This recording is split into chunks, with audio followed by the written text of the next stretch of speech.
ឆ្នាំថ្មីអ្នកម៉ាក់កូនពីរសួរវិសាបង្ហើបចង់ទៅកែកុនសម្រស់បន្ថែមតែនៅស្ទាក់ស្ទើរសុំយោបល់អ្នកគាំទ្រសិន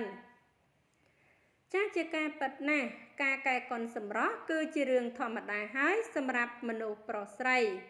នាពេលបច្ចុប្បន្នជាពិសេសនោះគឺអ្នកនៅក្នុងរង្វង់សិល្បៈតែម្ដង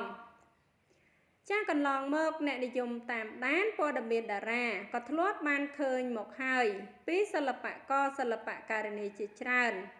បានធ្វើការវះកាត់កាយសម្ផស្សពីក្បាលដល់ចុងជើងដោយមិនលាក់លៀមដើម្បីបន្ថែមសម្រស់របស់ខ្លួនឲ្យកាន់តែលេចធ្លោ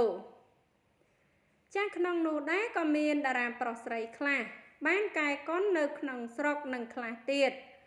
ទៅក្រៅប្រទេសលើសពីនោះ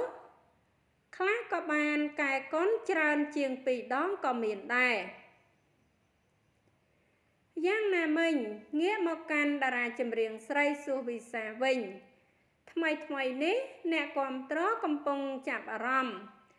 នឹងសារមួយរបស់អ្នកនាងដែលកំពុងពិចារណាចង់កែសម្ផស្សជាថ្មីនៅក្នុងឆ្នាំ2026នេះលើសពីនោះក្នុងការពិចារណាកែសម្ផស្សនេះអ្នកនាងសួសវិសាក៏បានសួរនាំយោបល់របស់អ្នកគាំទ្រដែរថាអ្នកនាងគួរឬមិនគួរអ្នកនាងសួសវិសាបានរៀបរាប់ថា2026មានបំណងប្រាថ្នាមួយគឺចង់កែសម្ផស្សចង់ស្អាតតែគួរមិនគួរបងប្អូន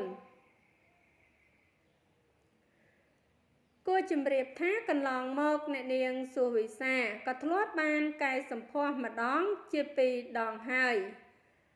ទៅលើផ្ទៃមុខនិងចំណុចខ្លះលើដងខ្លួនដោយប្រាប់អ្នកគាំទ្រមិនលាក់លៀមនោះទេ